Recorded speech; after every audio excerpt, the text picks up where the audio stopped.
Black woman fell for her best friend's brother. But he has a dark secret. Zara Williams had always believed dreams came in soft colors. Warm sunlight slipping between curtains. The familiar hum of home. The laughter of her mother in the kitchen. But the moment her flight descended into Seoul, her dreams became neon-lit and fast, wrapped in the electric pulse of a city she'd only known through dramas and fantasies. Scholarship in hand, suitcase full of hope, heart full of adventure. She never expected trouble to be waiting on the other side of the airport doors. Hyejin waved frantically the moment she spotted Zara. Zara, over here, her best friend from their online Korean exchange group, energetic, tiny, and bright as a firecracker. 12 hours, Zara groaned, hugging her tightly. My soul is tired. You can rest at my house. It's big. Too big. My mom's in the countryside, and my brother. Well, she paused. What about your brother? Zara asked, picking up her suitcase handle. Hyejin smiled, but it didn't reach her eyes. You won't see him much. He's always gone. The house that whispered secrets. Their home in Seoul wasn't just big. It was intimidatingly beautiful. Dark wood, high ceilings, shadows in the corners that seemed to flinch away from light. Zara shivered. Your house looks like it has a secret library with cursed books. Oh, it has a library, Hyejin said cheerfully. But my brother said not to go in. Another pause. Just don't. They ate ramen, unpacked, talked until Hyejin's eyelids drooped, and then she left early the next morning for her campus club meeting. Zara, still jet-lagged and confused about the house's layout, woke up needing the bathroom. She walked down the hallway barefoot, yawning, rubbing her eyes, and opened the wrong door. The man behind the wrong door. At first, she thought the room was empty. Dark curtains blocked most of the light. Then she saw him lying in bed, sheets low on his waist, chest bare. A carved jawline she could have sworn was sketched by God on his most boastful day. Kong Woojin, Hyejin's brother. Except nothing, not one photo Hyejin had ever shown, prepared her for this.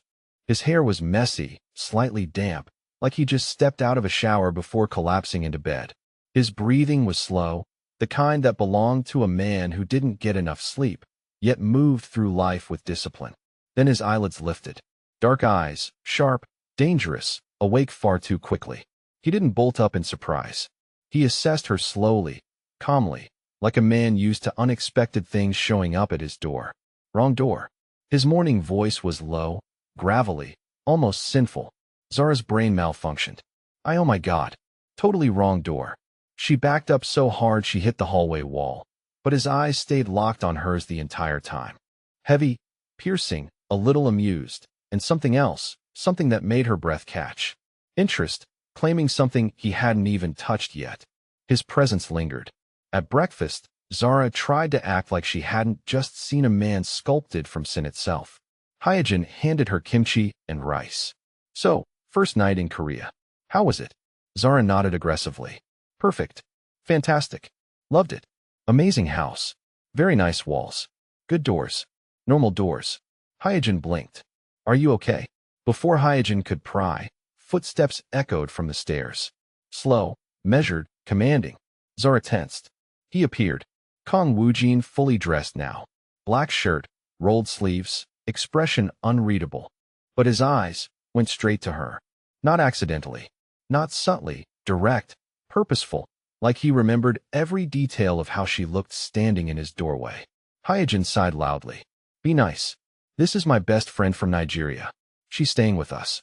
His gaze didn't shift. I know that deep voice again. Zara swallowed. Hyejin leaned closer and whispered, remember rule number 1. Never date my brother. I'm serious. Zara nodded, but her eyes betrayed her. Because Woojin hadn't stopped staring. And the worst part, her heartbeat wasn't scared. It was curious, awake, dangerously alive. The first week in the Kong household taught Zara something important. Woojin wasn't just quiet.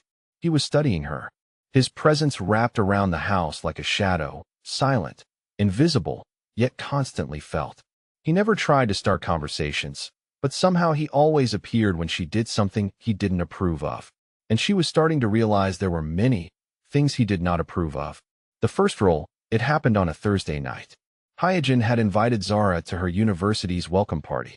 Zara knew nothing about Seoul nightlife, but she was excited.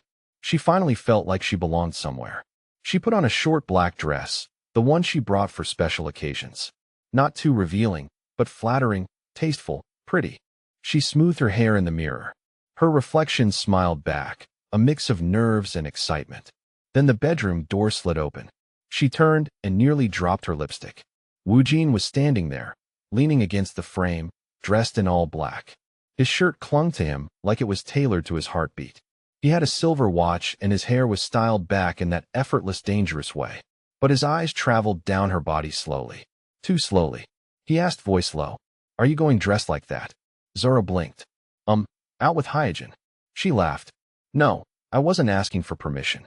He stepped into the room. Not close, but close enough that she felt his heat. "Change the dress." "Why would I change? Do I look bad?" "That's the problem." He snapped quietly. "You look very good. Too good." Her breath caught. "You can't go out looking like that alone." "I'm not alone. I'm going with Hyojin." "That girl gets drunk on orange juice," he muttered. "She's not protection." She folded her arms. "I don't need protection." He looked at her as if she'd said something naive, something dangerous. "In Korea," he murmured, "a woman who looks like you walking alone at night is asking for trouble." His tone softened on the last word. Not gentle, but warning. She swallowed. "Oh, I'll take a taxi." His jaw tensed. "Zara," he said, voice dropping dangerously low. "Change the dress." Her heart fluttered with irritation and something else she didn't want to name. "Fine," she said. "I'll put a jacket on." That muscle in his jaw ticked again, but he let her pass barely. The second roll. Downstairs, Hyojin was still getting ready. Zara grabbed a water bottle from the fridge while Woojin hovered nearby like a storm cloud. "What now?" she asked. "No drinking." She nearly choked. "Excuse me. You heard me. You're not my father." "No," he said, eyes dark and steady. "I'm worse. And that's supposed to convince me. I don't need to convince you. I'm telling you." She stared at him, disbelief mixing with an unwelcome warmth in her stomach. "What exactly is your problem with me going out?" He exhaled through his nose, a slow, controlled release of something sharp. "My problem," he murmured, stepping closer, "is that other men will look at you." Her pulse stuttered. "So I don't like it." Her mouth parted. Words failed her. This was insanity. It was inappropriate. It was possessive, and it made her skin tingle. The party. They left anyway. Hyojin hadn't heard the conversation, too busy texting the party group chat. As they walked out, Zara felt the weight of Woojin's gaze on her back. At the curb, he appeared again, quiet, unexpected, watching as they got into the taxi. His eyes locked on Zara through the window, and something in his stare said, "Don't make me come after you." Inside the party, music thumped, lights flashed, students danced everywhere. But Zara wasn't fully present. Her mind kept replaying his voice. "I don't like other men looking at you." What did that even mean? Was he jealous, overprotective, or simply controlling? None of the answers made sense. Yet, she kept touching the spot on her wrist where he'd almost grabbed her earlier. Almost as if he was holding himself back from something he desperately wanted. The third rule broken. A guy approached her near the drink table, smiling. "Is he going?" "Hey," he said. "You're new here, right?" Zara smiled politely. "Yeah, first week. I'm Lee Jae-sung. Want to dance?" Before she could answer, her phone vibrated. A message from an unknown number. "Don't dance with him." Her heart stopped. Another message followed seconds later. "I'm outside." She swallowed hard. "Sorry," she told Lee Jae-sung. "I need a moment." She pushed through the crowd, stepped outside, and found him. Woojin leaning against a sleek black car, suit jacket off, sleeves rolled, hands in pockets, watching her like he already knew she would come. "What are you doing here?" she asked, half breathless, half terrified. He pushed off the car and walked toward her. "You broke the rules." "I didn't. I didn't drink. I didn't smoke. You entertained another man." "I talked to him," she shot back. "That's not a crime." "It is to me." Her pulse thudded. "You don't own me, Woojin." He stepped closer, close enough that she felt his breath on her cheek. "No," he whispered. "But I want to." Her knees went weak, and deep down she knew. This wasn't about rules. It was about control, desire, possession, and danger. A danger she couldn't resist. Zara had never been the type to attract drama. She minded her business, lived quietly, stayed out of trouble. But trouble wasn't avoiding her. Trouble was following her. Trouble had a name. Kong Woojin. The party that turned into a storm. Inside the party, the energy was electric. Flashing lights, music so loud it vibrated in her bones. Students dancing with carefree abandon. It was the type of freedom she thought she'd come to Korea for. But she felt the tension under her skin. That message from him, those few words, echoed louder than the music. It made no sense. He wasn't her boyfriend. He wasn't even her friend. He was her best friend's older brother, a man she barely knew. Yet, she felt him everywhere. She grabbed a cup of juice and tried to breathe. Maybe he was bluffing. Maybe he wasn't actually. Hey, Lee Jae-sung again. Easy smile. Friendly. Harmless. You okay? You rushed out earlier. I'm fine, she said quickly. Just getting some air. You want to dance now? Nothing intense, just fun. And she almost said yes. Almost. But something told her she wasn't alone. She scanned the room. Nothing. Then a shadow at the far end of the hallway. Someone tall still watching. Her heart dropped. Woo Jin, she whispered. But the figure was gone as quickly as it appeared. The dance that got her in trouble. She told herself she was overreacting, so she joined Lee Jae-sung. Just one dance, just two friends, just fun. But as the song shifted into a slower beat, Lee Jae-sung's hand slid to her waist. Zara froze. Is this okay? He asked gently. She opened her mouth to say something, but the music cut out abruptly. The lights flickered. A ripple of murmurs spread through the crowd, and then she felt it. A wave of energy, piercing, predatory. She turned. Students were parting instinctively, creating a path. And down that path walked a man in a black suit. Expression unreadable, eyes locked entirely only on her. Her stomach plummeted. He didn't acknowledge the crowd. He didn't scan the room. He didn't blink. He was walking to her. Every step calculated, every breath measured, every inch of him radiating fury held barely in check. When he reached them, Lee Jae-sung stepped back instinctively. Woo Jin didn't even look at him. His attention was on Zara alone. Outside, he said softly, but dangerously. It wasn't a request. The confrontation outside. The moment the door shut behind them, Zara spun on him. What are you doing here? Are you stalking me? His jaw tightened. I'm protecting you. I didn't ask for protection. You don't have to ask. His voice was deadly calm. Too calm. Bands of tension wrapped around her ribs, making it hard to breathe. You embarrassed me, she said, voice shaking. You stormed into a college party like you own the building. I don't own the building, he said. His eyes darkened. I own the man who runs it. She blinked. What is that, Zara? His voice dropped lower. I told you not to dance with him. You don't get to tell me what to do. You took a slow, icy step closer. Look me in the eye, he said quietly, and tell me you didn't feel something when I saw you with him. Her breath stilled. You're imagining things, she whispered. His eyes flashed, a dangerous spark. He moved closer until the heat of him pressed against her skin, until she could smell his cologne. Dark, clean, addictive. He murmured. You're jealous, she accused, voice barely audible. No, he said. Jealousy is too weak a word. His fingers brushed her wrist barely. Yet the touch sent a shock through her body. I don't want other men touching you, he whispered. Looking at you. Standing close to you. That's not your decision. His gaze lowered to her lips. It's not. Then he leaned in, his voice hot against her ear. It's my instinct. Her knees trembled. And that, he whispered, is far more dangerous. The moment that broke her defenses. Why, she breathed. Why do you care? He lifted her chin gently, forcing her eyes to meet his. Because, he said slowly, like a confession dragged from deep inside him. The moment you walked into my room, I haven't been able to look away. Her heart dropped to her stomach. He shook his head, silencing her. You think I'm jealous. But jealousy is small, ordinary, human. His hand slowly slid down her arm, stopping at her wrist again. What I feel, he swallowed, is possession. Her breath came out in a shaky whisper. You don't own me. His eyes softened, not with kindness, but with hunger. No, he admitted. But I want to. And the terrifying, exhilarating truth hit her like lightning. Part of her wanted him to, too. Zara thought she had Woo Jin all figured out. Cold, possessive, irritatingly attractive, and bossy for no reason. But that night, she saw another man. A man who bled. A man who broke. A man who shouldn't have wanted her, yet couldn't seem to stay away.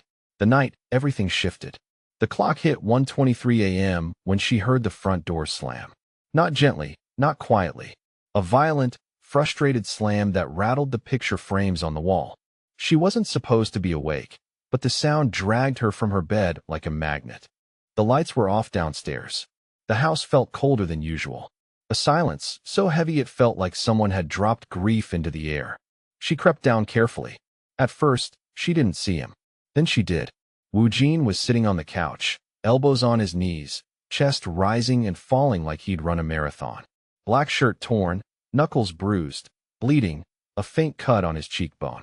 He didn't move, didn't flinch. He just stared at the floor like something terrifying was replaying in his mind. Zara's heart squeezed painfully. She should have walked away, given him space, listened to Hyojin's warning, but she didn't. She stepped closer. He lifted his head slowly. When his eyes met hers, she felt the world tilt. Gone was the arrogant, possessive, unshakable Mafia boss. Sitting, there was a man exhausted down to the bone. A man carrying weight. No one should carry alone. He looked breakable, and that scared her more than anything. A touch that crossed the line. "You're hurt," she whispered. "It's nothing." Every time he said that, it was always something. She knelt beside him, reaching for his hand. He pulled away slightly, instinctively, like someone not used to being touched without reason.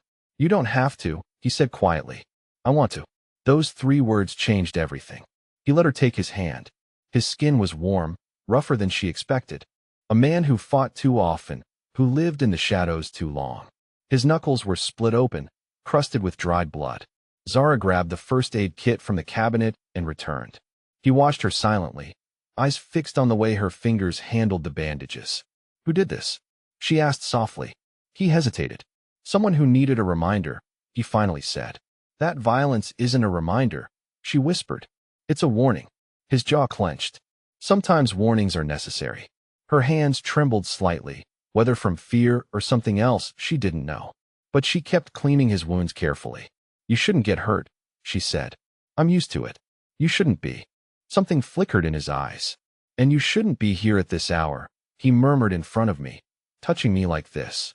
Because I don't have control right now." Her breath hitched. His voice, low, rough, sincere, slipped under her skin. "And when I lose control," he swallowed, eyes darkening. "I do things I shouldn't." The moment they crossed the line, she should have stepped back, stopped touching him, walked away instead. She brushed her thumb gently across his cheek, wiping away the tiny smear of dried blood. His breath stopped. He caught her wrist, not to stop her, but to hold it against his skin. His hand tightened, warm, desperate. "Zara," he whispered. Her name sounded like a prayer he wasn't supposed to say. She stared into his eyes and saw it. A storm he couldn't hide anymore. Be fear. Yearning. Slowly, he leaned in. He didn't kiss her at first.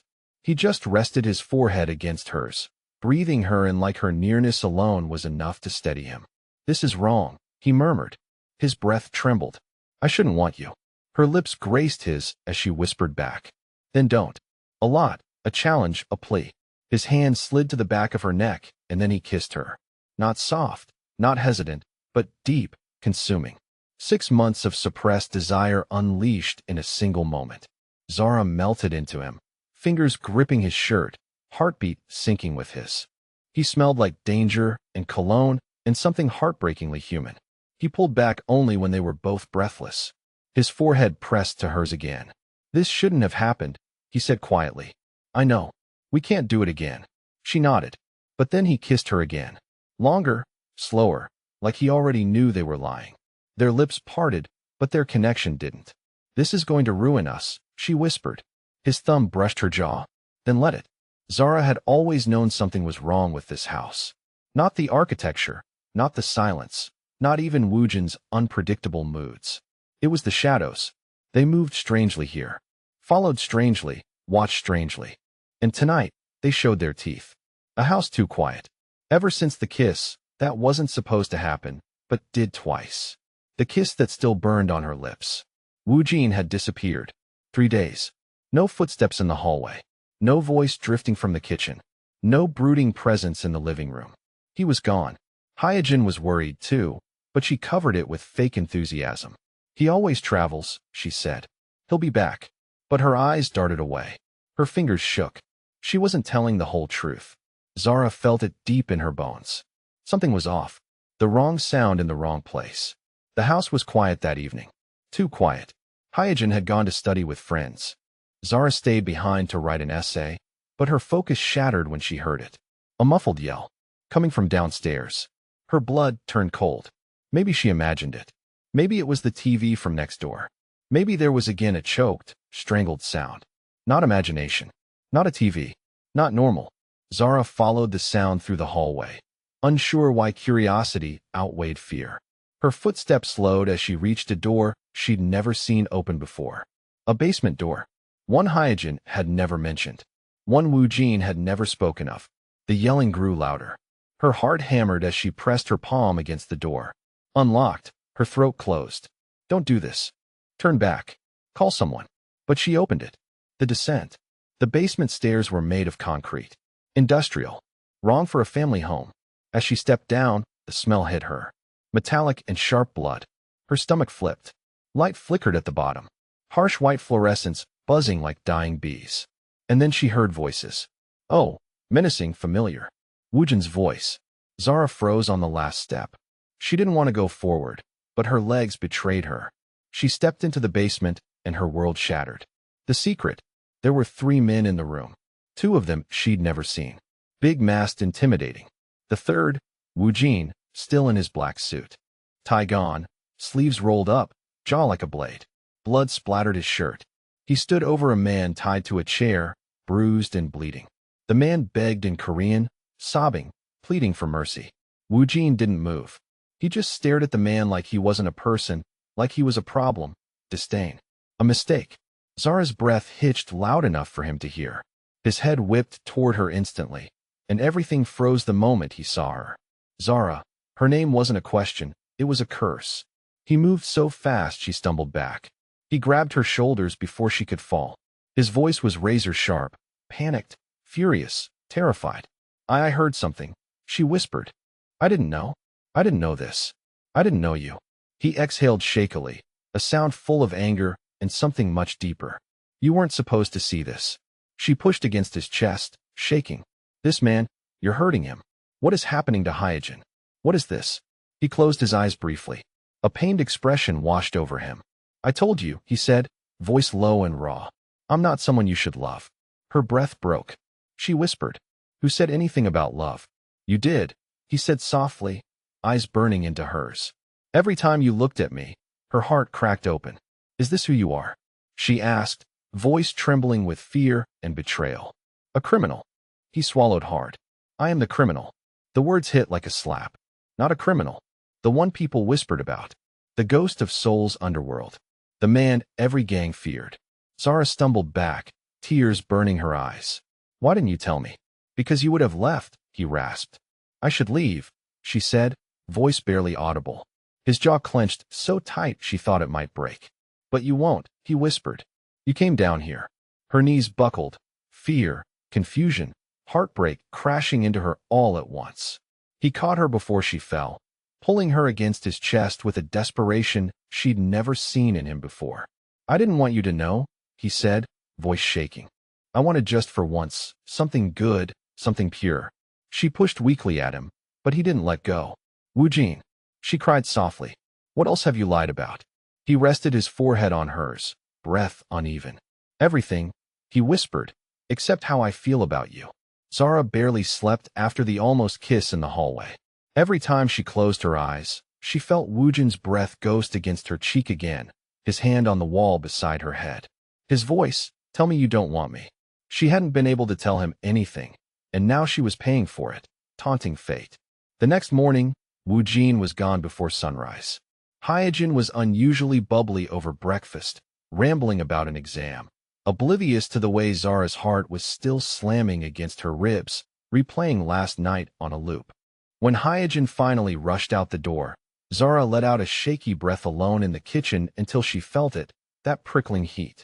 He was leaning in the doorway, silent, watching. His white dress shirt sleeves were rolled to the elbow, exposing looping ink along his veins. His eyes were unreadable, not cold, not warm, but dangerous in a slow, simmering way. Morning. Her voice cracked. He didn't answer. He only stepped closer, every movement unhurriedly, measured, like a predator who knew his prey wasn't running.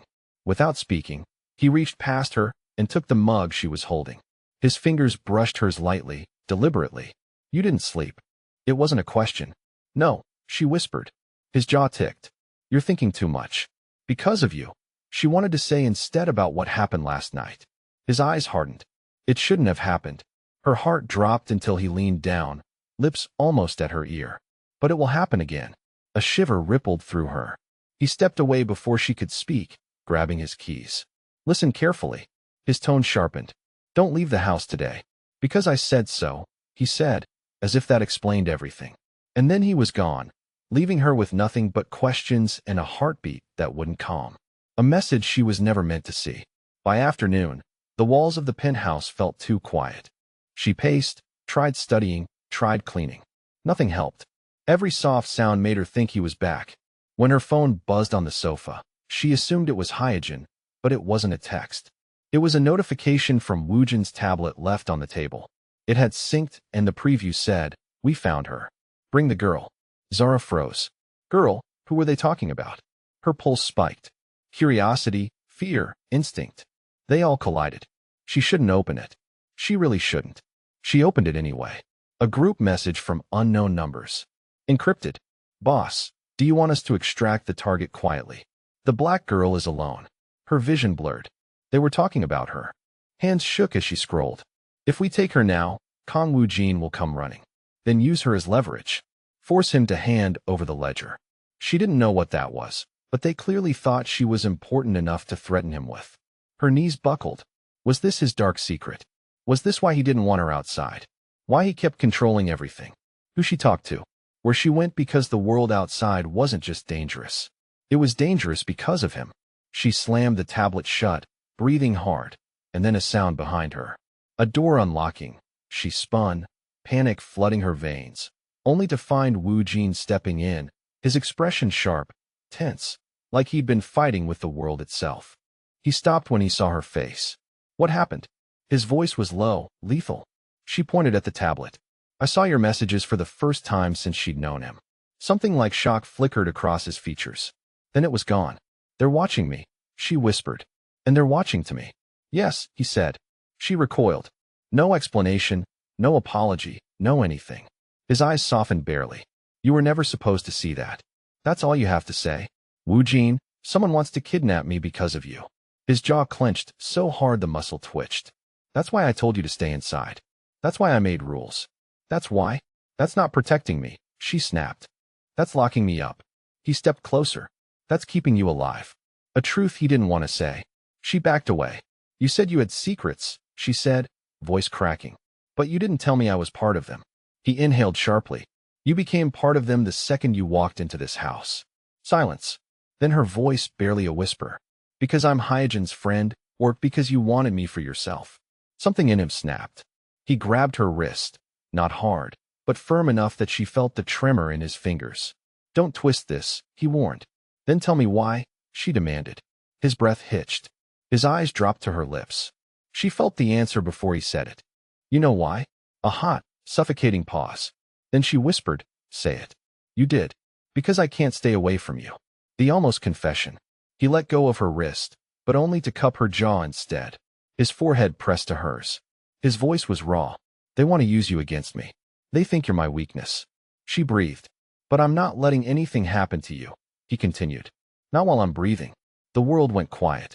He leaned in closer, lips almost touching. A loud crash erupted outside the penthouse door. A shout, running footsteps. Woojin froze. His eyes darkened instantly, flipping from vulnerable to deadly. He pulled away, grabbed a gun from the drawer, and loaded it with a calmness that terrified her more than the danger outside. He turned to her. Zara, his voice dropped, deep, urgent, soft. Whatever you hear, whatever happens, don't open this door. Her breath shook. Woojin, we're not done talking, he said. Not even close. He stepped into the hallway, shutting the door behind him. Zara pressed her palms to the wood, trembling. Outside, a gunshot. Then another, then silence, and all she could think was, Woojin's dark secret didn't just involve danger. It was coming for them now. The gunshots echoed long after the hallway fell silent. Zara stood frozen with her hands pressed against the door, her heartbeat slamming wildly against her ribs as the smell of gunpowder drifted faintly under the crack. Wu-Jin, please be okay. She didn't know how long she stood there, seconds, minutes, hours before the lock clicked again. Zara stepped back, breath trembling violently. The door opened, and Kong Wu-Jin stepped in. His white shirt was splattered with blood. Not his. She saw that first, felt it deep in her bones, but someone else's. His expression was still in that terrifying half-state, sharp, cold, focused. His gun hung loosely at his side, but his knuckles were white from gripping it. He shut the door behind him. For a long moment, he didn't speak, and neither did she. Finally, his voice, hoarse low. Are you hurt? Zara shook her head. He exhaled, something like relief buried under exhaustion. But she couldn't move. She couldn't breathe. She couldn't look away from the blood dripping down his arm. He placed the gun on the counter, then turned to her. They came for you. Her stomach dropped. Because of this ledger, this Mafia warrior in. He didn't deny it. He just stepped closer slowly, as if approaching a frightened animal. She didn't realize she was shaking until he touched her cheek with fingers still trembling from adrenaline. She flinched. He froze. And for the first time since she'd known him, Kong Wu-Jin looked hurt. I scared you, he whispered. She didn't answer. You're scared of me, Wu-Jin. I don't know who you are. His secret unmasked. He stepped back, not far, but enough to stop himself from reaching for her again. Then slowly, like peeling back armor he had worn his whole life, he told her the truth. All my life, people have tried to control me, he said. My father, his enemies, the police, politicians, everyone. He looked at his bloodstained hands. I became the monster they wanted. A weapon, a leader, a name that made grown men tremble. Zara swallowed hard. She'd seen glimpses of him, cold, furious, possessive, but never this. He looked up. When Hyojin brought you here, I tried to pretend you were just her friend. But you weren't. His voice softened dangerously. You were the one thing I wanted that I had no right to want. Zara's chest tightened. Wu-Jin, I tried to stay away. I tried to push you away, but every day you were here laughing, cooking, humming under your breath. His voice dropped. I started to feel human again. Her breath caught. But the men outside, he continued, they want me dead, and the ledger is the only leverage I have, and they think they can reach me through you. Zara felt the weight of his next words coming. Heavy and irreversible. You're my weakness, Zara, and they will kill you to get to me. The choice that wasn't a choice. The room felt smaller. Odder, like she was breathing the same burning air he was. But I didn't ask to be part of this. She whispered. He nodded slowly. I know. And you didn't tell me. I couldn't. His voice broke for the first time. Because if you knew, you would have run. You swallowed, and that would have destroyed me. Zara pressed a shaking hand to her forehead. So what now? I can't stay here like a prisoner. I can't pretend everything is normal. I can't just ignore all of this. Wu-Jin closed the distance between them. His fingers brushed her jaw. Gentle, careful, terrifying. You won't have to. Their eyes locked. There are two choices, he said quietly. Leave this house tonight. I'll put you on a plane myself. You'll be safe. This world will never touch you again. Her throat burned. And the other. His voice dropped to a whisper that felt like fire against her skin. Stay POS. Her breath hitched. It means danger. He warned. It means enemies, secrets, blood. His thumb dragged softly across her cheek. It also means I will protect you with every breath I have. Her heart slammed painfully against her chest. I won't ask again, he said, voice trembling with the effort to stay controlled. This is the last moment you get to choose before my world takes your choice away forever. He leaned in, forehead touching hers. Tell me, Zara. His voice was barely a breath. Do you want to run from me? Another beat. Or do you want me? Her answer. Zara's mind swirled with everything. The dangers, the blood, the obsession in his eyes, the softness he tried so hard to hide. The way he said her name like a prayer, her heart already knew. Her lips parted. I should run, she whispered. Wu-Jin closed his eyes as if bracing for impact. But I'm not going to. His eyes snapped open. Zara. She lifted her trembling hand and touched his cheek. I want you, she breathed. Even if I shouldn't. Even if it's dangerous. Even if it's wrong. His breath hitched, sharp broken. Then he grabbed her waist and kissed her. Not gentle, not careful, but desperate, claiming as if he had been dying for this moment for months. Her hands tangled in his hair.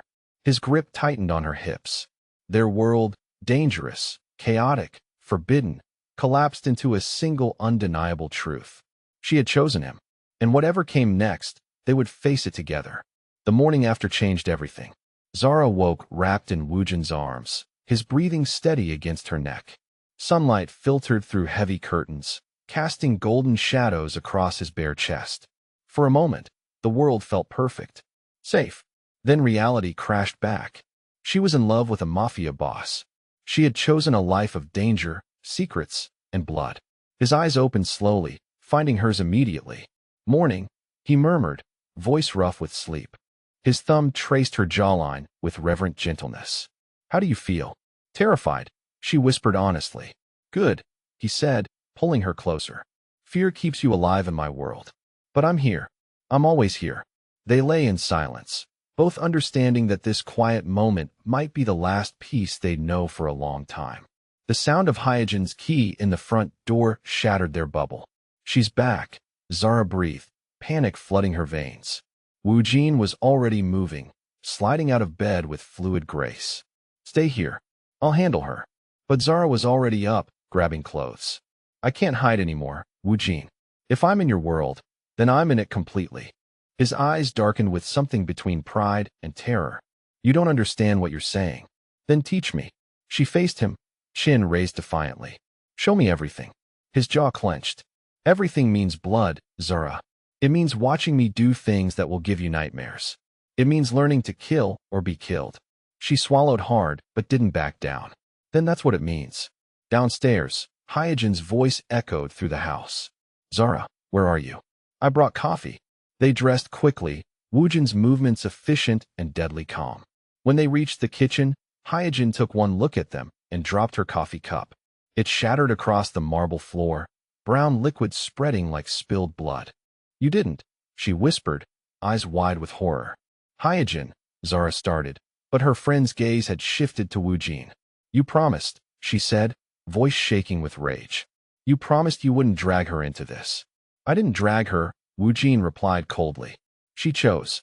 Hyojin laughed bitterly. "She doesn't know what she chose. She doesn't know about the bodies, the torture, the enemies who will come for her now. She doesn't know that every woman who gets close to you ends up dead." The words hit like bullets. Zara felt the blood drain from her face. "What does she mean?" Woojin's expression went deadly still. "Hyojin, stop." "No," Hyojin snapped, tears streaming down her face. "She deserves to know about Seoyin. About what happened to your last girlfriend. About why you swore you'd never touch another woman again." The silence stretched taut as a wire. Zara's heart hammered against her ribs. "Who is Seoyin?" Woojin closed his eyes briefly, a muscle ticking in his jaw. "She's dead. Because of me." The room felt like it was spinning. "How?" He looked at Zara then, and she saw the weight of years crushing down on him. "They used her to get to me. Made me choose between saving her and protecting the family ledger. I chose wrong. I chose power over love. And she paid the price." Zara's knees went weak. She sank into a chair, the full reality of her choice crashing over her. "You're telling me I'm going to die." "Not if I can help it," he said fiercely. "I've learned from my mistakes. I'm stronger now. Better protected. The organization is different." But Hyojin shook her head violently. "You can't guarantee that. No one can." The phone rang, cutting through the tension like a blade. Woojin answered it, his face going stone cold as he listened. When he hung up, his eyes found Zara's. "We need to go. Now." "What's happening?" "The Kim family knows about you. They're mobilizing every resource they have to take you. We have maybe 20 minutes before they're at the door." Hyojin grabbed Zara's arm. "Come with me. We can disappear. I have money saved, fake passports. We can go somewhere he can never find us." The offer hung in the air between them. An escape route. A chance at a normal life. Safety. Zara looked at her best friend's desperate face, then at Woojin's controlled fury. "I can't," she whispered. "Hyojin, I love him." "You're going to die for him," Hyojin sobbed. "And I can't watch that happen. Not again." She bolted from the kitchen, her footsteps echoing up the stairs. A moment later, they heard her bedroom door slam. Woojin was already moving, grabbing weapons from hidden compartments Zara had never noticed. "Put this on," he said, handing her a bulletproof vest. "It won't stop everything, but it's better than nothing." Her hands shook as she strapped it on. Where are we going? Somewhere they can't follow. My family has safe houses throughout the city. We'll lay low until I can figure out how to end this permanently. He cupped her face in his hands. Listen to me carefully. When we walk out that door, your old life is over. There's no going back. Are you sure? She thought of her studies, her dreams of a quiet life, her plans that had nothing to do with violence or danger. All of it felt like someone else's memories now. I'm sure. His kiss was fierce, desperate, full of promises and apologies. Then he grabbed a bag, and they were moving. The car ride was silent except for the radio chatter in Korean that Woo-jin monitored constantly. They drove through parts of Seoul Zara had never seen, down narrow alleys and past buildings that looked abandoned but hummed with hidden activity. The safe house was a nondescript apartment building in Hongdae. Woo-jin led her up 4 flights of stairs, checking corners and shadows with practiced paranoia. The apartment itself was sparse but well-equipped. Security monitors lined one wall, showing feeds from cameras throughout the building and surrounding streets. Weapons were carefully arranged in a glass case. A large desk held multiple phones and what looked like sophisticated computer equipment. "Welcome to my world," he said grimly. "For the next few days, this is home." The first night was the hardest. Every sound made Zara jump. Every shadow seemed to move with threat. She couldn't eat, couldn't sleep, could barely think beyond the crushing reality of what her life had become. Woo-jin worked constantly, making calls, studying surveillance footage, planning moves she couldn't begin to understand. She watched him operate and saw a different man entirely. This wasn't the passionate lover who had whispered her name like a prayer. This was a predator, calculating and cold, speaking death as casually as other people discussed the weather. "You need to learn to shoot," he told her on the second day, leading her to a makeshift range in the building's basement. "I don't want to hurt anyone," she protested. "That's not your choice anymore. They'll hurt you without hesitation. Your survival depends on your willingness to fight back." The gun felt impossibly heavy in her hands. Woo-jin stood behind her, his arms bracketing hers as he adjusted her stance. "Breathe," he instructed. "Feel the weight. Respect what it can do, but don't fear it. Fear gets you killed." She fired her first shot and immediately burst into tears. The sound, the kick, the knowledge that this piece of metal could end a life, it overwhelmed her completely. He held her while she sobbed, his own hands steady despite the tenderness in his voice. "I know it's hard. I know this isn't what you wanted. But this is what loving me costs." The training continued for hours each day. Shooting, hand-to-hand combat, tactical awareness. Woo-jin was a merciless teacher, pushing her beyond every limit she thought she had. "You're too slow," he'd snap when she hesitated. "Too gentle. This isn't a dance, Zara. This is survival."